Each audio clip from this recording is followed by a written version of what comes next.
Micron just reported earnings. The market's first reaction was to focus on the stock falling after hours. But I think investors may be missing the bigger story, because buried inside this report is a signal that could shape Micron's growth over the next several years and potentially reshape the supply and demand dynamics of the entire AI memory industry. If the market starts to fully understand the trend, today's stock reaction may be just the beginning.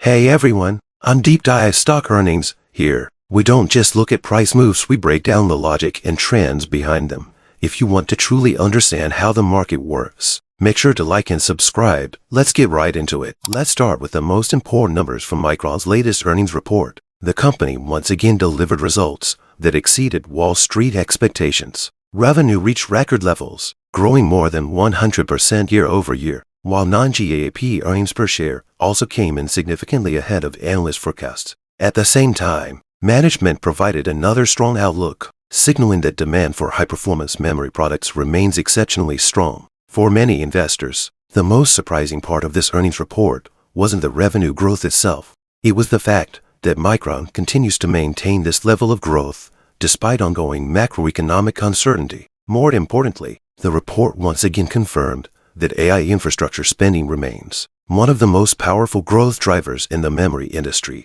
Whether it's hyperscalers, AI model developers, or major technology companies, demand for advanced memory solutions continues to expand rapidly. At least for now, the slowdown many investors feared simply hasn't materialized. Many investors focus on short-term stock price movements, but for long-term investors, the more important question is whether the underlying business trend is changing. And the first major signal from this earnings report is that AI-driven memory demand remains extremely strong. This wasn't just another earnings beat, it was another confirmation that the AI infrastructure cycle is still expanding.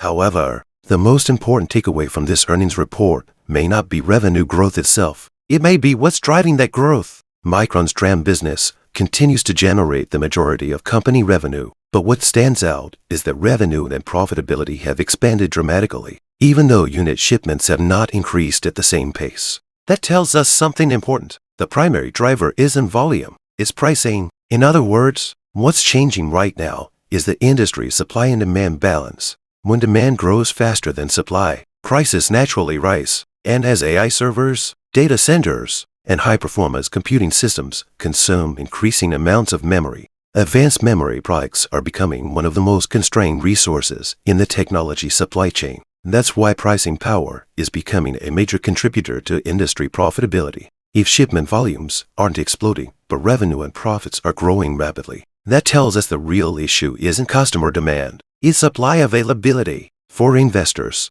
that's a critical distinction, because it suggests that the current cycle is no longer driven solely by smartphones, PCs, or traditional consumer electronics. More and more demand is coming from AI infrastructure, and that type of demand tends to last much longer.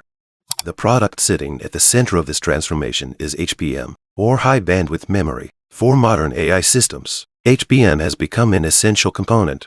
As AI models become larger and more complex, the need for high-speed memory continues increasing. The challenge is that HBM is not easy to manufacture. It requires advanced packaging technologies, sophisticated production processes, and substantial manufacturing resources. As a result, when more capacity is allocated toward HBM production, fewer resources remain available for traditional DRAM products. From an industry perspective, this doesn't just affect the HBM market, it's beginning to reshape the supply and demand balance of the entire memory industry. The stronger AI demand becomes, the more HBM capacity is required. And the more HBM capacity is required, the greater the impact on overall memory supply. Many investors view HBM as simply another product category. I think that's a mistake. HBM is actually changing how industry resources are allocated. It's pulling manufacturing capacity toward AI-related applications. And that means AI growth may not only affect HBM pricing, it could influence the supply and demand balance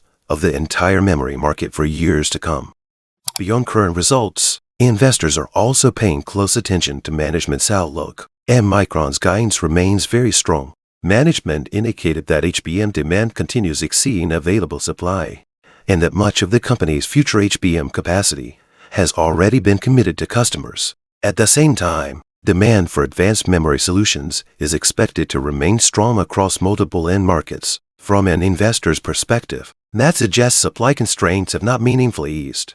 At least over the next several quarters, AI infrastructure spending is likely to remain a major source of demand for memory products, and that means future profitability will continue depending heavily on whether the current supply-demand imbalance remains intact. Management isn't optimistic because of market sentiment. They're optimistic because customer demand remains exceptionally strong. For investors, that's an important distinction. At least for now, the supply shortage that has supported pricing power remains firmly in place, and that's one of the key reasons profitability continues improving across the industry. Of course, the market still has concerns. One of the biggest debates revolves around capital expenditures. To meet future demand, Micron continues investing heavily in advanced manufacturing, HBM production, and related infrastructure. Some investors worry that aggressive capacity expansion could eventually lead to oversupply. And to be fair, that's a valid concern. The memory industry has gone through multiple boom and bust cycles in the past. However, this cycle looks different in one important way. A significant portion of current demand is being driven by AI infrastructure rather than traditional consumer electronics. And the memory requirements of AI systems differ substantially from those of smartphones and PCs. That's why an increasing number of analysts believe this cycle may not follow the same pattern as previous ones. Rising capital expenditures absolutely introduce risk, but they also reflect confidence in future demand. Historically, memory growth depended heavily on smartphones and PCs. Today, a growing percentage of demand comes from AI servers and data centers. And if the AI investment cycle continues, the demand profile for advanced memory products may look very different from anything we've seen before. Looking at the bigger picture, I believe the most important takeaway from this earnings report isn't a single revenue number, and it's certainly not an analyst price target. The real story is that AI may be redefining the memory industry itself. For decades, memory has been viewed as one of the most cyclical sectors in technology. Demand rises, companies expand capacity, supply eventually exceeds demand, prices collapse, and the cycle repeats. But today, AI servers are creating a fundamentally different environment. Demand for HBM and high-performance DRAM continues growing rapidly. More manufacturing capacity is being directed toward AI-related products, and more customer orders are tied to long-term AI infrastructure investments. Those shifts are gradually changing the industry's supply and demand dynamics. And if that trend continues, both profitability and valuation frameworks across the memory sector may evolve as well. And this is where the market may be missing the point. The real question isn't today's stock reaction. It's whether AI is transforming the memory industry. If it is, Micron may be entering a very different growth cycle. So what do you think? Will AI reshape the memory market over the next decade? Let me know in the comments. If you enjoyed this analysis, make sure to like the video, subscribe to Deep Dive Stock Earnings, and I'll see you in the next one.